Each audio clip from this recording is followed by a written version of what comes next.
Hello दोस्तों, कैसे हैं आप लोग। एक बार वापस से आपका स्वागत है मेरे चैनल में। ये हमारी एक सीरीज चल रही है जिसके अंदर हम जो विश्व के भूगोल के अंदर बहुत सारी चीज़ों को देख रहे हैं। पिछले लेक्चर में आपने पर्वतों के बारे में देख लिया था। इसी सीरीज में हम आगे बात करेंगे किसके बारे में, पठारों के बारे में। अर्थात जो विश्व के भूगोल के अंदर एक चीज़ देखें, कौन से पठार, जिसे प्लेट्यू कहते हैं। पठार क्या होता है? पठार भी हमारे क्या होता है, भूपटल के द्वितीय श्रेणी के उच्चावच होते हैं। जैसे हमारे पर्वत थे तो पर्वत भी हमारे द्वितीय श्रेणी के उच्चावच थे, तो हमारे पठार भी द्वितीय श्रेणी के उच्चावच हैं।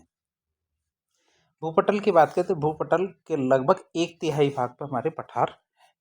दुनिया में जितनी भी हमारी जमीन है तो उसमें 1/3 भूमि पर हमारी क्या है, पठार है।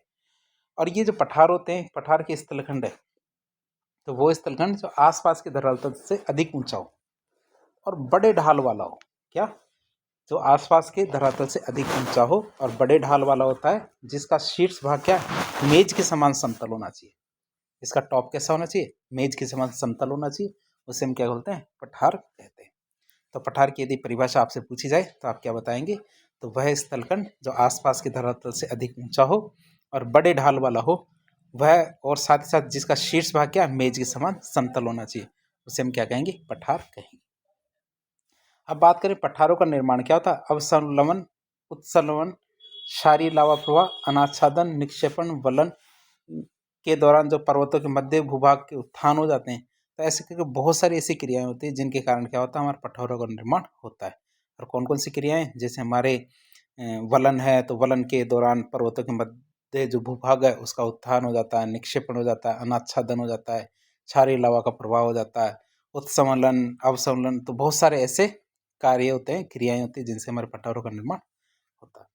अब हम बात करें पठारों के विभिन्न आधारों पर कौन कौन से प्रकार देखे जा सकते हैं। तो पठारों को किन किन आधारों पर देखते हैं? तो पठारों को हम 4 आधार पर पढ़ते हैं। पहला आधार आता है हमारा उत्पत्ति के आधार पे, दूसरा स्थिति के आधार पे, तीसरा विकास की अवस्था के आधार पे, और चौथा आता है हमारे जलवायु के आधार पे। पहला आता है उत्पत्ति के आधार पे, तो इसमें 4 प्रकार के पठार पड़ते हैं। कितने प्रकार के? 4 प्रकार के। पहला आता हमारा लावा निर्मित पठार, फिर आता ग्लेशियल पठार, फिर एलोवियल या वायुजनित पठार, और चौथा जलज पठार या एक्वस पठार। फिर आता है हमारे स्थिति के आधार पे। स्थिति के आधार पे हमारे 3 प्रकार के पठार होते हैं। एक तो अंतरपदीय, एक पर्वतपदीय, और एक आता हमारा महाद्वीपीय पठार, ये कॉन्टिनेंटल प्लेट्यू। विकास की अवस्था के आधार पर देखें तो हमारे यंग प्लेट्यू मतलब नवीन पठार, मैच्योर प्लेट्यू प्रौढ़ पठार, ओल्ड प्लेट्यू मतलब वृद्धावस्था के पठार, और रिजुविनेटेड प्लेट्यू मतलब पुनर्युनित पठार। तो 4 प्रकार के पठार हम विकास की अवस्था के आधार पर देखेंगे। फिर जलवायु के आधार पर देखें तो ह्यूमिड प्लेट्यू मतलब आर्द्र पठार, शुष्क प्लेट्यू एरिड पठार, और एरिड प्लेट्यू मतलब स्नो कवर्ड प्लेट्यू मतलब हिम से आच्छादित पठार। तो ऐसे करके हम जलवायु के आधार पर पठारों को देखेंगे। तो इस तरह हमने 4 प्रकार के इसको बांटा, उत्पत्ति के आधार पर, स्थिति के आधार पर, विकास की अवस्था के आधार पर, और जलवायु के आधार पर। इनके बारे में हम एक एक करके पढ़ना शुरू करते हैं। सबसे पहला आता है हमारा उत्पत्ति के आधार पर पठारों का वर्गीकरण। सबसे पहला आता है लावा या फिर ज्वालामुखी निर्मित पठार, मतलब वोल्केनिक प्लेट्यू की बात करें तो जो दरारी ज्वालामुखी उद्गार होता है, क्या होता है, दरारी ज्वालामुखी उद्गार होता है। इसके कारण विस्तृत लावा प्रवाह होता है, जिसके फलस्वरूप क्रमिक रूप से क्षारीय लावा के परत के ऊपर परत जमती रहती है। क्या? परत के ऊपर परत जमती रहती है। और इनके जमने से क्या, स्थलखंड क्या होता है, इनके जमने से स्थलखंड क्या होते हैं, समीप की सतह होती है उससे ऊंचे हो जाते हैं। तो आसपास की जगह होती है ना, उन जमीन जगह से ऊंचे हो जाते हैं तथा लावा पठार का निर्माण करते हैं। क्या करते हैं? लावा पठार का निर्माण करेंगे। और इन्हें हम क्या कहते हैं, ज्वालामुखी पठार भी कहते हैं। जो पठार हमने देखे हैं लावा निर्मित पठार, तो ये सारे लावा से जो बनते हैं उन्हें ज्वालामुखी पठार भी कह सकते हैं, लावा निर्मित पठार भी कह सकते हैं। जैसे कि हमारा जो दक्कन का पठार है भारत का, ये भी इसी श्रेणी में आता है। और एक कोलंबियन स्नैक पठार है, ये हमारे कहाँ का, संयुक्त राज्य अमेरिका।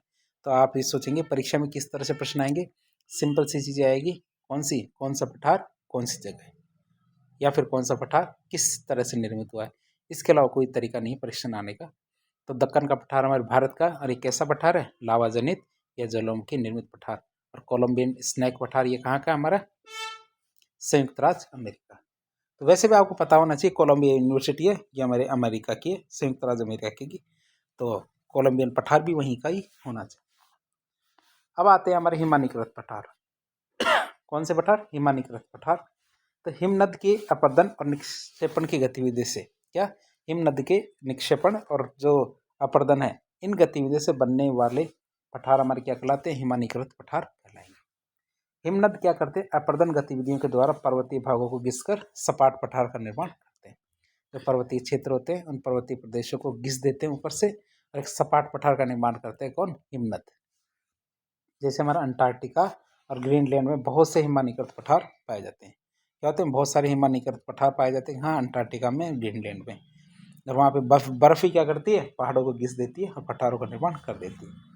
निचले क्षेत्रों में हिमोड़ के निक्षेपण से, क्या, निचले क्षेत्र होते हैं वहाँ धीरे धीरे बर्फ जाती रहती है और उनके निक्षेपण से छोटे पठारों का निर्माण होता है।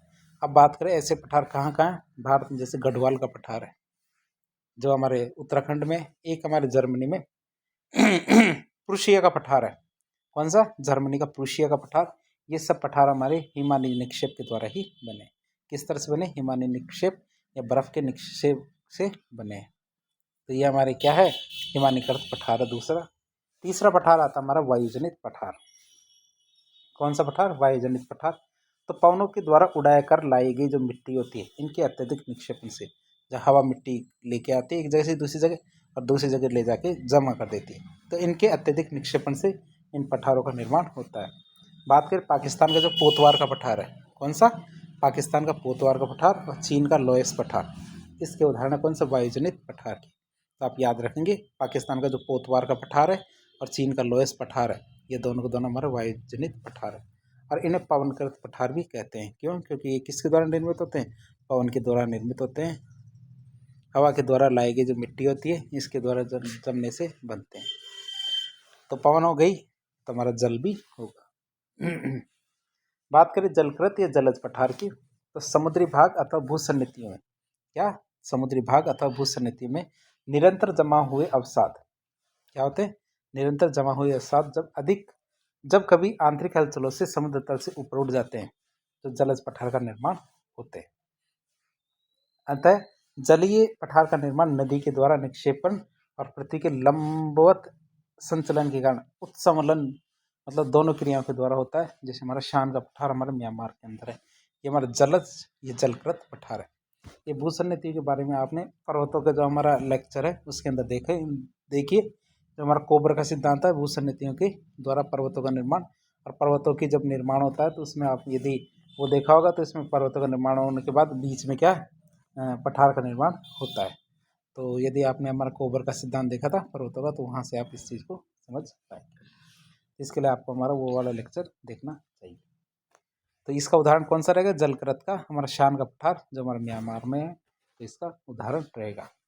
और इन पठारों का निर्माण कैसे होता है? नदी के द्वारा निक्षेपण तथा पृथ्वी के लंबवत संचलन के कारण जो उत्समलन होता है, उत्समलन का मतलब धरती अचानक ऊपर उठ जाती है, इसको उत्समलन कहते हैं।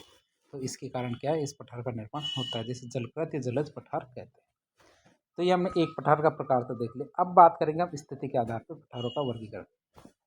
किसके आधार पे? स्थिति के आधार पर। पहला आता हमारा अंतर पर्वतीय पठार। जब नाम ही अंतर पर्वतीय पठार है, इसका मतलब है जो पठार चारों तरफ से पर्वतों से घिरा हुआ, मतलब यह पठार पर्वतों से घिरे होते हैं। इन पठारों का निर्माण अंतर्जात बलों के द्वारा जो वलित पर्वत है इनके साथ होता है। तो ये पठार होते हैं, ये पठार का निर्माण कैसे होता है? जो वलित पर्वतों के द्वारा इसका होता है अंतर्जात बलों की वजह से। भूसन्निधि के किनारों पर पर्वत श्रेणियों का निर्माण होने के साथ साथ मध्य भाग भी क्या है, कई बार बीच में से ऊपर उठ जाता है, जिससे हमारा अंतरा पर्वतीय पठार या अंतर पर्वतीय पठार भी कह सकते हैं। भूपटल के सर्वाधिक विस्तृत और अत्यधिक जटिल पठार इसी श्रेणी में आते हैं। जो दुनिया के बड़े बड़े पठार हैं, जो जटिल पठार है, तो ये सारे पठार हमारे क्या, अंतरा पर्वतीय या अंतर पर्वतीय पठार के रूप में आते हैं। जैसे हमारे तिब्बत का पठार है। तिब्बत के पठार की बात करें तो दुनिया का सबसे ऊंचा पठार कौन सा है? तिब्बत का पठार है, जो कितना 5000 मीटर ऊंचा है। कितना? 5000 मीटर ऊंचा है। बोलीविया और पेरू का पठार है, जैसे जैसे मैक्सिको का पठार है। एशिया माइनर का पठार है। आपसे पूछ लिया जाए एशिया माइनर का पठार कहाँ पे, तो ये हमारे कहाँ, तुर्की के अंदर है। ध्यान रखना, एशिया माइनर का पठार कहाँ पे, तुर्की में। कोलंबिया का पठार है, ये हमारे संयुक्त राज्य अमेरिका में। वैसे भी आपको पता होना चाहिए कोलंबिया यूनिवर्सिटी कहाँ है, अमेरिका के अंदर। तो इसके बारे में देखें, इसमें क्या होता है, जैसे ये एक माउंटेन रेंज है, ये दूसरी माउंटेन रेंज है, और ये हमारा इंटर मोंटे प्लेटू, मतलब दो पहाड़ों के बीच की ऊंची भूमि, वो हमारे क्या अंतर पर्वतीय पठार कहलाए। तो इस तरह हमने एक प्रकार देख लिया। दूसरा था पर्वतपदीय पठार। कौन सा? पर्वतपदीय पठार। तो चित्र में आपको दिखा दे थोड़ा सा पहले कि जैसे हमारी एक पहाड़ है, और पहाड़ के पद में, पद के मतलब पैरों में क्या एक पठार है, जिसे पिडमोंट का पठार कहते हैं। क्या कहते हैं? पिडमोंट का पठार कहते हैं। ये पेडी तो ये पर्वतपदीय पठार भी इसे कह सकते हैं। अब ये पठारों की बात करें, इन पठारों की, तो ये पठार पर्वतों के पदेन क्षेत्रों में होते हैं। क्या? पदेन क्षेत्र में होते हैं। इन पठारों को गिरिपद पठार या पिडमोंट पठार भी कहते हैं। गिरिपद भी कह सकते हैं इनको, या पिडमोंट पठार भी कह सकते हैं। ये पठार एक ओर से तो ऊंचे पर्वतों से घिरे होते हैं, दूसरी ओर से सागर या मैदान से घिरे होते हैं। दूसरी तरफ से क्या होंगे? चारों तरफ से घिरे रहेंगे, या तो सागर से घिरे रहेंगे या मैदान से घिरे रहते हैं। पठार का मैदानी की ओर वाला ढाल तीव्र होता है और खड़ा होता है। क्या होता है? जो पठार है, तो पठार का मैदान की ओर वाला ढाल तीव्र होता है और खड़ा होता है। जैसे कि हमारे अर्जेंटीना का पैटागोनिया का पठार है। अर्जेंटीना में क्या है? हमारा पैटागोनिया का पठार है। संयुक्त राज्य अमेरिका में अपलेशियन पर्वत के पूर्व में पिडमोंट का पठार है। तो इसमें ये चित्र भी ये मान लीजिए इसी का बना हुआ है कि ये तो हमारा अपलेशियन पर्वत है, ये माउंटेन का नाम लिखा है, ये तो हमारा अपलेशियन पर्वत है, और ये पिडमोंट नाम भी पिडमोंट ही है, पिडमोंट का पठार। तो आप इसको देख सकते हैं और इसको इसी तरह से याद कर सकते हैं।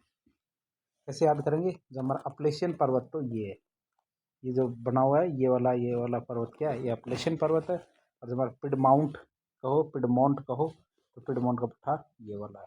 तो इसको नाम भी इसमें यही लिखा हुआ है। आगे बात करेंगे हम तीसरा प्रकार। तीसरा आता है हमारा महाद्वीपीय पठार। कौन सा पठार? महाद्वीपीय पठार। ये पठार किसी देश या महाद्वीप के बहुत बड़े भाग पर फैले होते हैं। मतलब कोई भी एक देश है, देश का एक बहुत बड़ा हिस्सा या महाद्वीप का बहुत बड़ा हिस्सा क्या हो? पठार हो, तो इसे महाद्वीपीय पठार कहेंगे। ये पठार क्या होते हैं? प्राय पर्वतीय भागों से दूर होते हैं। जहाँ पर्वत होते हैं उनसे थोड़े दूर होते हैं। इनका क्या होता है? ये स्वतंत्र रहते हैं, मतलब अकेले रहते हैं। इनकी उत्पत्ति धरातल के ऊपर उठने या लावा के अपरिमित निक्षेप, मतलब लावा जब लगातार जमता ही रहता है, जमता रहता है, तो उससे क्या होता है कि वो भूमि आसपास की भूमि से थोड़ी ऊंची हो जाती है। तो इसकी वजह से इन पठारों का निर्माण होता है। इन पठारों को हम क्या कहते हैं? शील्ड भी कहते हैं। क्या कहते हैं?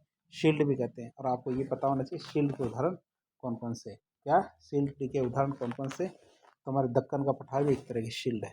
जो हमारे दक्षिण भारत का दक्कन का पठार है, ये भी एक तरह की शील्ड है। साइबेरिया की शील्ड, बाल्टिक या फेनो स्कैंडी शील्ड, लॉरेंशियन या Canadian shield, Brazil shield, Greenland का पठार, अंटार्कटिका का पठार, ये सब के एक तरह के शील्ड के उदाहरण। और ये काफ़ी बड़े बड़े होते हैं, छोटे मोटे नहीं होते हैं। कई पठार तो आप सोचते हैं कि छोटी छोटी भूमि आती है, लेकिन ये पठार क्या है? बहुत साइज में बड़े बड़े होते हैं।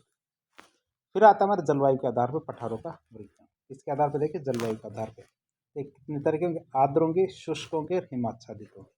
क्या क्या? आर्द्र होंगे, शुष्क होंगे, हिमाच्छादित होंगे।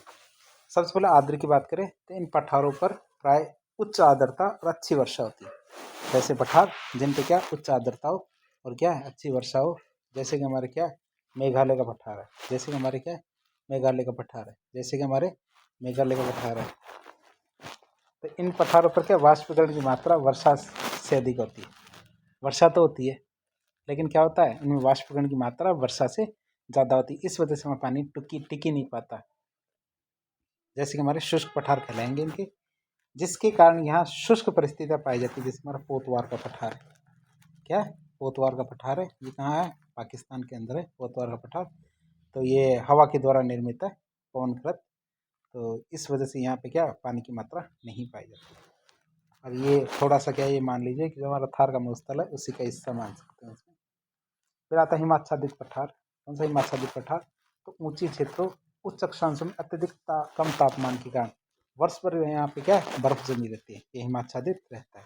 जैसे हमारा ग्रीनलैंड है, अंटार्कटिका का पठार है, तो ये वाले पठार क्या कहलाते हैं? हमारे हिमाच्छादित पठार कहलाए। तो इस तरह हमने इनको भी देख लिया, 3 प्रकार देख लिए जलवायु के आधार पे। अब हम देखेंगे विकास की अवस्था के आधार पर पठारों का वर्गीकरण। क्या देखेंगे? विकास की अवस्था के आधार पर पठारों का वर्गीकरण देखें। सबसे पहले आता है हमारा नवीन पठार। तो इन्हें क्या कहते हैं? हम तरुण पठार भी कहते हैं। क्यों? नए नए बने हैं तो नवीन भी कह सकते हैं, तरुण भी कह सकते हैं। ये पठार क्या होते हैं, आसपास के मैदान से तीक्ष्ण कगार द्वारा अलग होते हैं। जो आसपास का मैदान होते हैं जैसे क्या तीक्ष्ण कगार के द्वारा अलग होते हैं। इस प्रकार के पठारों पर अपर्दन की प्रक्रिया अत्यधिक सक्रिय होती है। क्यों? क्योंकि यहाँ पे अपर्दन बहुत तेजी से होता है। इन पर बहने वाली जो नदियाँ हैं ये क्या करती है, गहरी घाटियों का निर्माण करती है।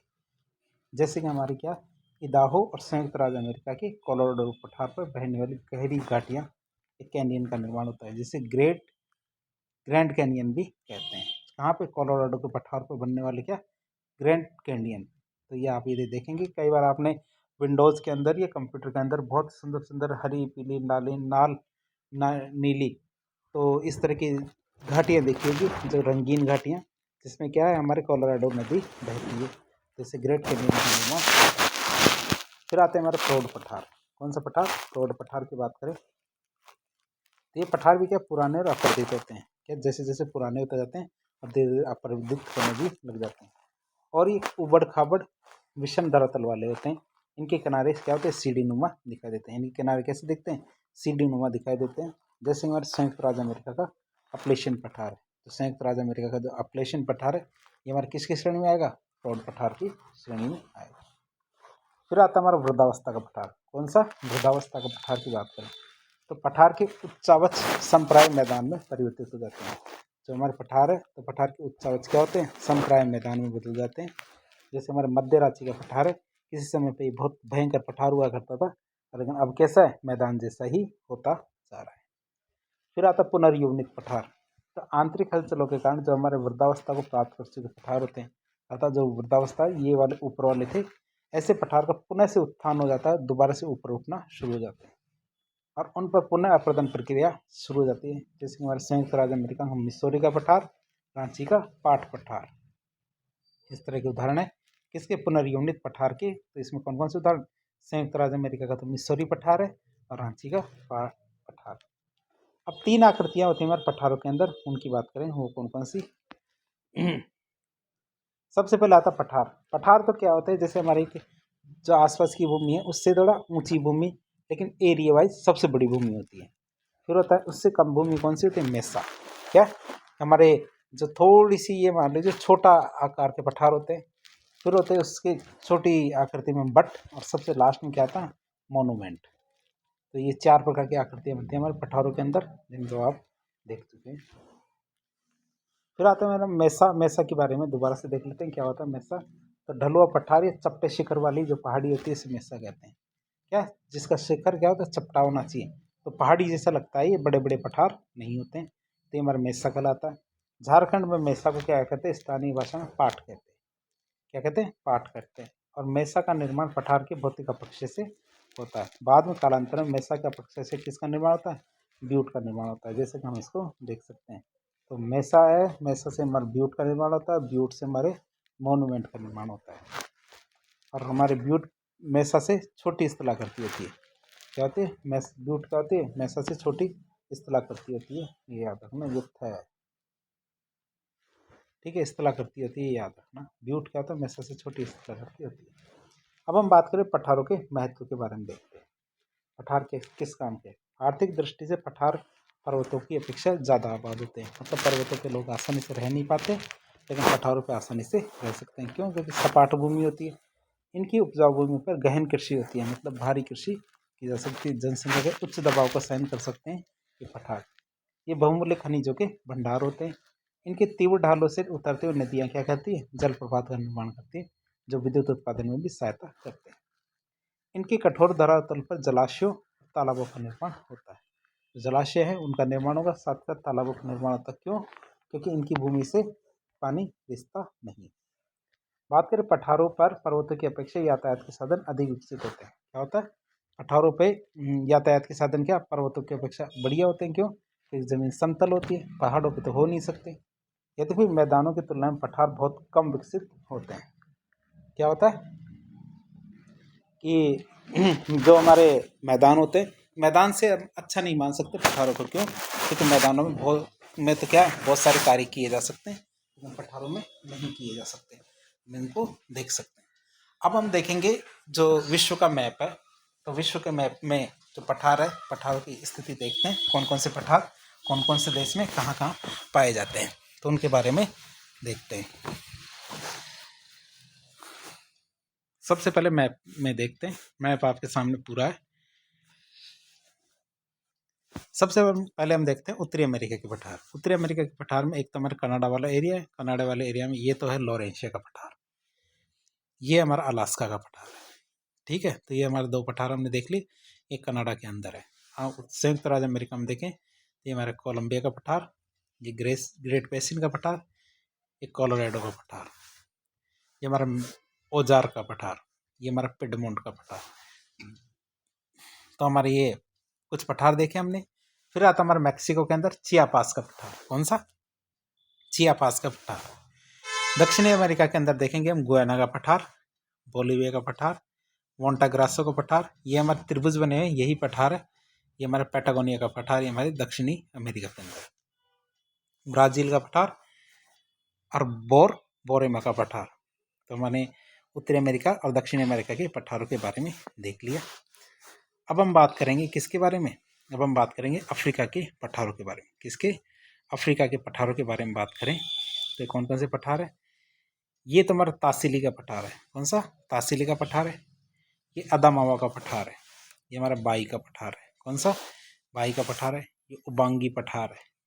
ये हमारा असीबिनिया पठार है। क्या? असीबिनिया का पठार है। ये लीबिया का पठार है और ये अहागार का पठार है। तो आपसे यदि परीक्षा में पूछ लिया जाए तो यदि इस परीक्षा में से वैसे सीधे सीधे प्रश्न पूछे जाते हैं कि जैसे हमारे पिछली बार RS मेंस के अंदर प्रश्न पूछा गया था कि ऑस्ट्रेलिया है, ऑस्ट्रेलिया के कोई 8 मरुस्थलों के नाम बताइए। तो प्रश्न आजकल इसी तरह के आ रहे हैं। जैसे पठार के बारे में पूछेंगे तो ऐसे आ जाएगा कि अफ्रीका के कोई 5 पठारों के नाम बताइए या 4 पठारों के नाम बताइए। ऐसा ही कुछ सवाल पूछे जाते हैं। तो आपको पठारों के नाम आने चाहिए। जैसे हमारा बाई का पठार है, उबांगी का पठार है, अदामावा का पठार है, तासिली का पठार, अहागार का पठार, लीबिया का पठार, असीबिनियाई पठार। तो इस तरह सवाल पूछे जा रहे हैं। अब हम देखेंगे किसके बारे में? यूरोप के पठारों के बारे में देखते हैं। यूरोप में आता है केवल एक मेसेटा पठार, जिसे मेसेटा सेंट्रल भी कह सकते हैं। फिर हम बात करेंगे किसके बारे में? एशिया के बारे में। एशिया के कौन कौन से पठार हैं? एशिया के पठारों के बारे में देखें तो एक तो हमारा मध्य साइबेरिया का पठार आता है। यह आता है हमारा रूस के अंदर। ये मंगोलिया पठार, यह पठार आता है हमारा चीन और मंगोलिया के बीच में। ये तकला मकान का पठार आता है, ये हमारे चीन के अंदर आता है। पामीर या तिब्बत का पठार, ये भी हमारे चीन के अंदर आता है। एशिया माइनर, ये हमारे कहाँ आता है? तुर्की के अंदर आता है। अनातोलिया का पठार, ये हमारे कहाँ आता है? ये हमारे इराक ईरान के आसपास आता है, ये अनातोलिया का पठार। तो ये ईरान का पठार है। तो ईरान का पठार भी इसी तरह पूछा जाता है। फिर हम आगे देखें तो हमारे कोरात का पठार है। कौन सा पठार है? कोरात का पठार है। फिर हमारे आता है शान का पठार, मेघालय का पठार, छोटा नागपुर का पठार, दक्कन का पठार, पोतवार का पठार। तो हमारे एशिया के पठार है। फिर आता है हमारा कौन सा? किम्बरले का पठार। कौन सा आता है? किम्बरले का पठार आता है। ये हमारे किम्बरले का पठार कहाँ आता है? हमारा ऑस्ट्रेलिया के अंदर आता है। तो इस तरह हमने जो यूरोप और एशिया, इनके पठारों के बारे में देख लिया। अब हम देखेंगे ये मैप के अंदर तो हमने सारे के सारे पठारों के बारे में देख लिया। अब थोड़ा सा मैप की बजाय अब इसके लिस्ट के अंदर देख लेते हैं।